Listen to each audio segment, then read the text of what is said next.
20 minute में 20 खबर में आपका स्वागत है। आपके साथ मैं हूं अभिषेक। हम अगले 20 मिनट में आपको देश दुनिया की 20 ऐसी खबरें बताने जा रहे हैं जो इस वक्त न केवल सुर्खियों में है बल्कि दिलचस्प और अहम भी है। तो शुरू करते हैं 20 मिनट में 20 खबर का सिलसिला। सबसे पहले देखते हैं राजस्थान की कौन कौन सी खबर इस वक्त अहम है।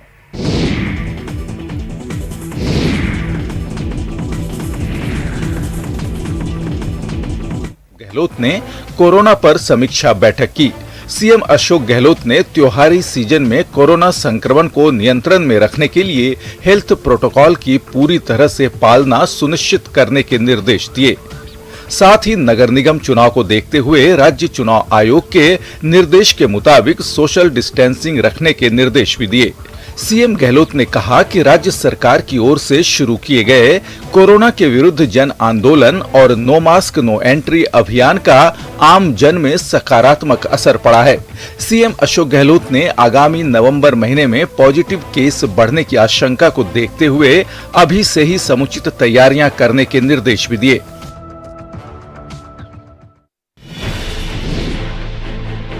तैयारी पूरी है कोरोना को हराने की। बाकायदा राजस्थान में उप जिला अस्पताल स्तर तक ऑक्सीजन उत्पादन के प्लांट लगाए जाएंगे।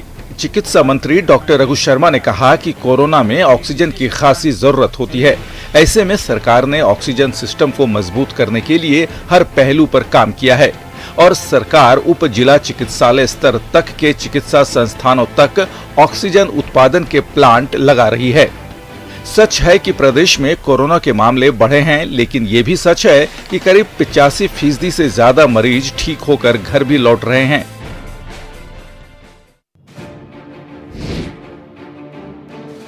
फेस्टिव सीजन को देखते हुए रेलवे ने तैयारी पूरी कर ली है। रेलवे ने त्योहारी सीजन में देश भर में 196 पैसेंजर ट्रेन चलाने का फैसला किया है। ये उन लोगों के लिए राहत की खबर है जो रेल के जरिए घर पहुंचना चाहते हैं। ये सभी ट्रेन अपने पूर्व समय पर ही संचालित होंगी। इनका संचालन 20 अक्टूबर से शुरू होगा और ये 30 नवंबर तक जारी रहेगा।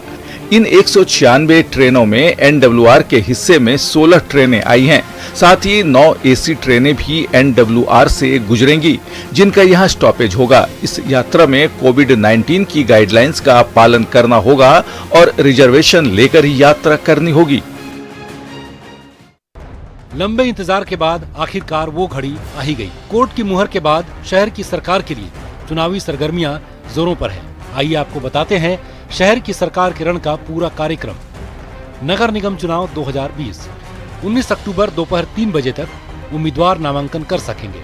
20 को मतपत्रों की जांच होगी तो 22 अक्टूबर तक नाम वापस लिए जा सकेंगे। उम्मीदवारों को 23 अक्टूबर को चुनाव चिन्ह का आवंटन होगा। जयपुर हेरिटेज, जोधपुर उत्तर और कोटा उत्तर निगम के लिए मतदान 29 अक्टूबर को होगा तो जयपुर ग्रेटर, जोधपुर दक्षिण और कोटा दक्षिण नगर निगम के लिए 1 नवंबर को वोट डाले जाएंगे। 3 नवंबर को सभी नगर निगम की एक साथ मतगणना होगी। नगर निगम चुनाव की पूरी प्रक्रिया के दौरान कोरोना गाइडलाइंस की सख्ती से पालन के आदेश है।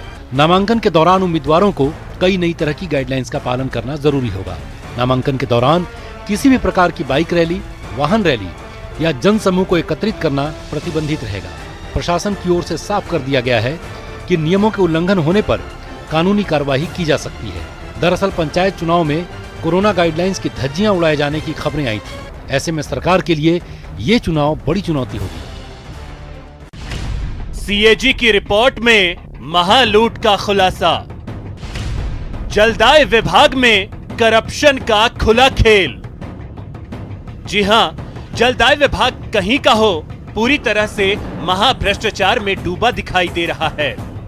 अलवर जिले के एनसीआर यानी राष्ट्रीय राजधानी क्षेत्र का भी कुछ यही हाल है। कैग की रिपोर्ट में खुलासा हुआ है कि जलदाय विभाग के इंजीनियरों और ठेकेदारों की साठगांठ से सरकारी खजाने को करोड़ों रुपए का चूना लगाया गया है। कैग की रिपोर्ट में खुलासा हुआ है कि विभाग के इंजीनियर्स ने भ्रष्टाचार की तमाम सीमाएं लांघते हुए अधूरे कार्यों का ठेकेदारों को पूरा भुगतान कर दिया और तो और काम पूरा होने का सर्टिफिकेट भी जारी कर दिया।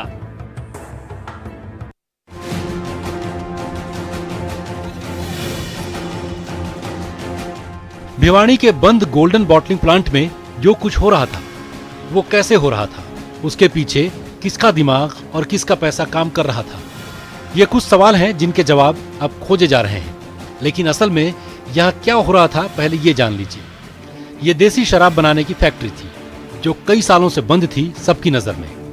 लेकिन फैक्ट्री में शराब बन रही थी, वो भी देसी नहीं विदेशी, जी हाँ अंग्रेजी, वो भी बड़े पैमाने पर। इस सच्चाई का खुलासा होते ही जैसे पब्लिक से लेकर प्रशासन तक में हड़कंप मच गया। सवाल उठे तो जवाब देने के लिए आबकारी विभाग के अधिकारी जितेंद्र सिंह सामने आए और सुनिए उन्होंने क्या कहा।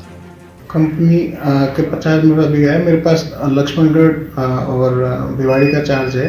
हमारा मेन काम फील्ड का होता है, आपका निरीक्षक का, तो इसलिए अपेक्षा का बहुत कम समय दे पाते हैं। दूसरी बात है, कंपनी के मेरे से पूछताछ की, न कोई प्रोडक्शन किया, न किसी कागज में साइन कराए।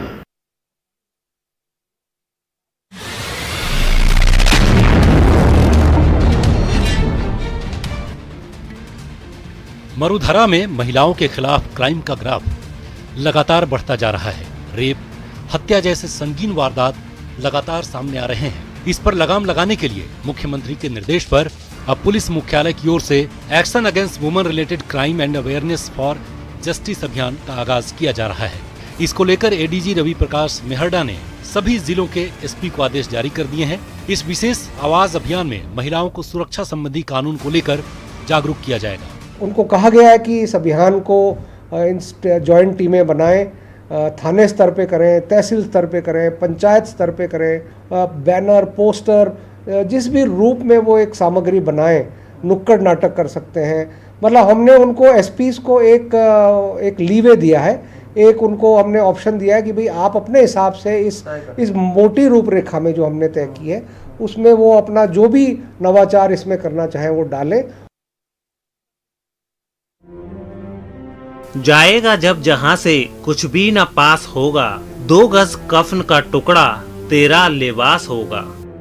अपने अपनों के लिए पेट काट कर पाई पाई बचाने वालों का वजूद जब राख में सिमट गया तो अपनों ने अस्थियों के विसर्जन के पहले जमीन जायदाद को तरजीह दी। तभी तो बार बार ताकीद करने के बाद भी वो अस्थियां लेने नहीं आते। उन्हें पुण्य सलील माँ गंगा में विसर्जित कर मुक्ति दिलाने का समय नहीं निकाल पाते। हाँ, हम जो पुरानी हो जाती है उनके लोगों को कई बार फोन करके उनको सूचना भी करते हैं, और लगभग 2 साल पुरानी होती है तो 5-10 जो इकट्ठी हो जाती है वो विभिन्न सालों से इकट्ठी करके एक साथ ही उनका परिवार सरसाल कर जाती है। बीकानेर के परदेसियों की बगीची स्थित मोक्ष धाम में अपनों की उपेक्षा की मार झेल रहे अस्थि कलशों की संख्या पहले भी कम न थी, लेकिन कोरोना काल ने इसमें अच्छा खासा इजाफा कर दिया है। बात सिर्फ कोरोना के संक्रमण तक ही सीमित नहीं है, अस्थियों के विसर्जन में आने वाला ज्यादा खर्च भी इसकी एक वजह गिनाई जा रही है।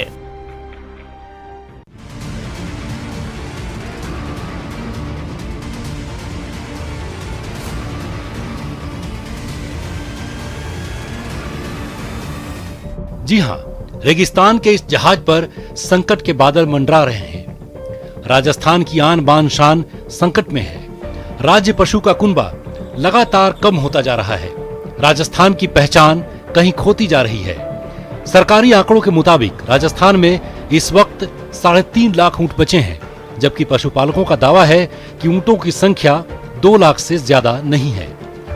साहब, सरकार के जे ऊंट पालो, ऊँटन पालो, ऊँटन की जनसंख्या कम होगी तो आके बढ़ाओ, तो मैं किया हुआ सरकार मान फायदो कहीं आको दूध बिके नहीं, और नहीं कोई लेवर में, शुगर में, कोई की लेवर।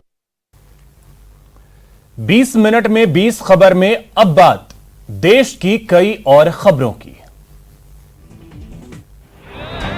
तेलंगाना और उसके आसपास के इलाके में हुई भारी बारिश ने जनजीवन को अस्त व्यस्त कर दिया।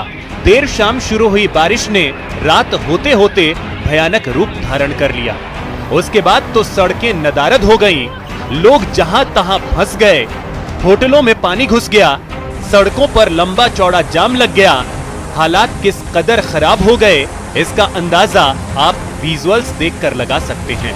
हैदराबाद के मेहंदीपट्टनम के मेट्रो स्टेशन से गिर रहा पानी किसी झरने से कम नहीं लग रहा था। नालगोंडा में देखते ही देखते बाइक पानी में बह गई। बाइक सवार कोशिश करता रहा, लेकिन वो बाइक नहीं बचा पाया। एक होटल में पानी के घुसने के बाद लोग कैसे बैठे हुए हैं आप देख सकते हैं। हैदराबाद के कई इलाकों में बोट की भी मदद लेनी पड़ी। मौसम विभाग के मुताबिक अगले 2 दिन ऐसी ही बारिश की संभावना है। मान जाओ गंगा मैया। सबको जीवन देने वाली गंगा मैया कटिहार के सिग्नल टोले का नामोनिशान मिटाने पर आमादा है। अब तक सैकड़ों एकड़ खेत नदी में समा चुके हैं, तो कई घर भी कटाव की भेंट चढ़ चुके हैं।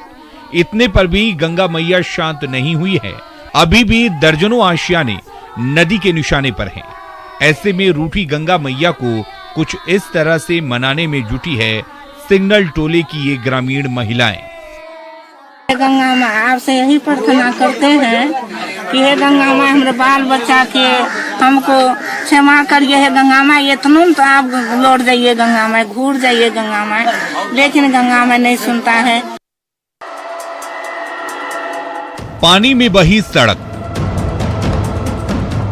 गोपालगंज के गांव से बाढ़ का पानी तो उतर गया है, लेकिन अपने पीछे तबाही और बर्बादी के ये निशान छोड़ गया है। बिशनपुरा से सिवान होते हुए जामो बाजार जाने वाली ये सड़क भी पिछली जुलाई में सैलाब के साथ बह गई थी। तब से आज तक ये सड़क नहीं जुड़ी, तो गांव की कई अन्य सड़कों का भी कुछ ऐसा ही हाल है। लाख गुहार के बावजूद जब प्रशासन ने ध्यान नहीं दिया, तो ग्रामीणों ने जुगाड़ टेक्नोलॉजी के जरिए बिजली के खंभे गिराकर आने जाने का रास्ता बनाया। पीडीपी चीफ और जम्मू कश्मीर की पूर्व मुख्यमंत्री महबूबा मुफ्ती को रिहा कर दिया गया है। जम्मू कश्मीर प्रशासन के प्रवक्ता रोहित कंसल ने इस बात की जानकारी दी। महबूबा मुफ्ती की रिहाई के बाद उनकी बेटी इल्तिजा ने उनके ही ट्विटर हैंडल से ट्वीट कर कठिन समय में साथ देने वालों को धन्यवाद दिया। वहीं पूर्व मुख्यमंत्री और नेशनल कॉन्फ्रेंस के नेता उमर अब्दुल्ला ने भी ट्वीट कर खुशी जाहिर की। उमर अब्दुल्ला ने महबूबा का स्वागत करते हुए अपने ट्वीट में लिखा कि उन्हें निरंतर हिरासत में रखा जाना लोकतंत्र के मूल सिद्धांतों के खिलाफ था। महबूबा को पिछले साल अगस्त में कश्मीर से अनुच्छेद 370 हटाए जाने पर हिरासत में लिया गया था। महबूबा 1 साल 2 महीने और 9 दिन के बाद हिरासत से रिहा हुई, यानी कुल 436 दिन बाद महबूबा को 4 अगस्त 2019 को हिरासत में लिया गया था। इसके बाद से ही वे नजरबंद थी। 6 फरवरी को महबूबा की हिरासत की अवधि समाप्त होने से पहले ही उन पर पब्लिक सिक्योरिटी एक्ट के तहत मामला दर्ज किया गया। इसके बाद उनकी नजरबंदी की अवधि बढ़ गई।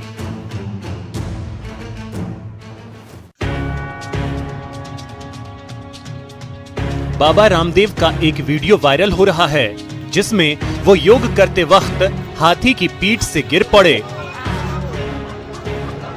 वीडियो में दिखाई पड़ रहा है कि बाबा योग कर रहे हैं और कुछ ही देर बाद हाथी चल पड़ता है। इससे बाबा का बैलेंस बिगड़ गया और वो गिर पड़े। हालांकि इस हादसे में बाबा को कोई गंभीर चोट नहीं आई है। वो गिरते ही उठ खड़े हो गए और फिर साथियों के साथ हंसने लगे।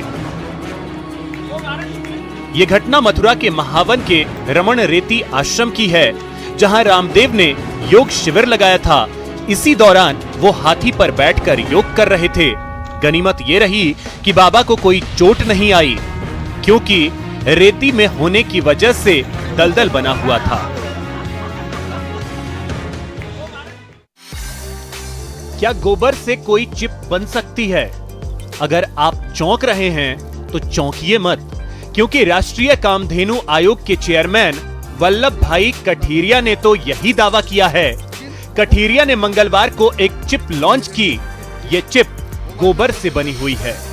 कठीरिया के मुताबिक ये चिप मोबाइल से निकलने वाले रेडिएशन को रोकती है और इसके साथ साथ बीमारियों की रोकथाम करती है। कठीरिया ने दावा किया है कि गोबर हर किसी का बचाव करेगा। ये वैज्ञानिक तौर पर साबित हो चुका है कि गोबर एंटी रेडिएशन होता है। गाय का गोबर सबकी रक्षा होगी, सबका उनका ये एंटी रेडिएशन है, ये भी हमें समझना है। अच्छा रेडिएशन प्रिवेंट करती है, अपने घर में आएगी तो पूरा घर एक इको फ्रेंडली हो जाएगा, रेडिएशन मुक्त हो जाएगा। ये भी सब साइंस से प्रूव हुआ है। गोबर निर्मित इस चिप का नाम गौसत्व कवच रखा गया है। इसे राजकोट स्थित श्री जी गौशाला ने बनाया है। 2019 में गठित कामधेनु आयोग का मकसद गायों और उनके बच्चों की सुरक्षा और विकास करना है। कामधेनु आयोग मत्स्य और पशुपालन मंत्रालय के तहत काम करता है। कठीरिया ने कहा है कि लोगों को दीपावली पर गोबर से बने प्रोडक्ट का इस्तेमाल करना चाहिए। चीन के बने दियों के इस्तेमाल से बचना चाहिए। ऐसा करने से प्रधानमंत्री नरेंद्र मोदी के स्वदेशी मूवमेंट और मेक इन इंडिया कॉन्सेप्ट को भी मजबूती मिलेगी। देश की जीडीपी को लेकर एक और बुरी खबर आई है। आईएमएफ के मुताबिक भारत की जीडीपी इस साल 10.3% तक गिर सकती है, लेकिन साथ ही ग्रोथ के बाउंस बैक होने का अनुमान लगाया गया है। एक अनुमान के मुताबिक 2021 में 8.8% ग्रोथ रह सकता है। यहां आपको बता दें कि इससे पहले जून में आईएमएफ ने 4.5% की गिरावट का अनुमान लगाया था। जीडीपी में भारी गिरावट की वजह कोरोना महामारी का प्रसार और देश भर में लगे लॉकडाउन को बताया गया है। आईएमएफ ने अपने बाईएनुअल वर्ल्ड इकोनॉमिक आउटलुक में कहा है कि इस साल सभी इमर्जिंग मार्केट और डेवलपिंग इकोनॉमी क्षेत्रों में गिरावट की उम्मीद है। इसमें खास तौर पर भारत और इंडोनेशिया जैसी बड़ी इकोनॉमी शामिल हैं, जो कोरोना महामारी को काबू करने में लगी हैं। भारत के संदर्भ में आईएमएफ ने दूसरी तिमाही के लिए जीडीपी पर अपने पहले के अनुमान को बदला है। अनुमान के मुताबिक 2020 में अर्थव्यवस्था में 10.3% की गिरावट की आशंका है।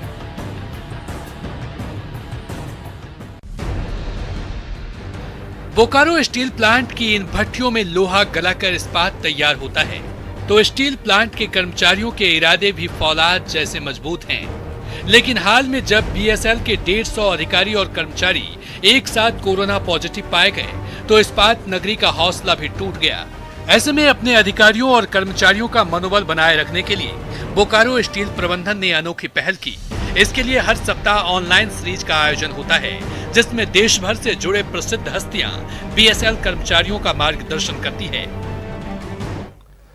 तो 20 मिनट 20 खबर में अब बात करते हैं कुछ अंतर्राष्ट्रीय खबरों की। कोरोना संकट के बीच मेक्सिको में लोग महामारी से बचने के लिए मौत की देवी से दुआ मांगने लगे। मेक्सिको में कोरोना के लगातार बढ़ते मामलों की वजह से लोग काफी खौफ में हैं। और इसी खौफ की वजह से उन्होंने देवी के सामने जिंदगी की गुहार लगानी शुरू कर दी, जो इस इलाके में मौत की देवी के नाम से जानी जाती है। राजधानी मेक्सिको सिटी के बाहरी इलाके में देवी की कई फीट ऊंची मूर्ति के सामने लोग सिर झुकाते और फरियाद करते नजर आए। कई लोग तो घुटनों के बल चलते हुए वहां जिंदगी की गुहार लगाने पहुंचे। बताया गया कि महामारी के फैलने के बाद से वहां लोगों ने बड़ी संख्या में आना शुरू कर दिया है।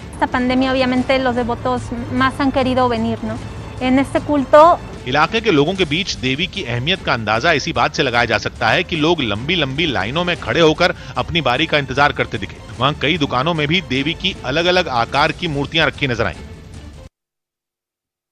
बिहार विधानसभा चुनाव को ध्यान में रखते हुए भारत नेपाल सीमा पर सुरक्षा बढ़ा दी। सीमा सुरक्षा बल को आशंका है कि चुनाव के दौरान माहौल खराब करने के लिए बॉर्डर का इस्तेमाल किया जा सकता है, जिसकी वजह से भारत नेपाल सीमा पर तैनात जवानों ने आसपास के इलाकों में गश्त बढ़ा दी। भारत और नेपाल के बीच कई किलोमीटर तक की सीमा ऐसी है जहां पर बाड़ेबंदी नहीं की गई है, यानी कि ये सीमा खुली हुई है और सीमा सुरक्षा बल का ज्यादा ध्यान इन्हीं इलाकों पर है, क्योंकि इन इलाकों में लोग आसानी से बॉर्डर पार कर सकते हैं। यही वजह रही कि वहां जवानों ने हर आने जाने वाले पर नजर रखनी शुरू कर दी। सीमा के पास के जिले किशनगंज में भी जवानों ने ऐसा ही किया। उन्होंने वहां से गुजरने वाले हर शख्स का सामान चेक करने के बाद ही उन्हें वहां से जाने दिया। इस जगह पर आप देख सकते हैं कि क्योंकि चुनाव नजदीक है, बिहार विधानसभा के चुनाव नजदीक है और ऐसे में सुरक्षा व्यवस्था चाक चौबंद कर दी गई है।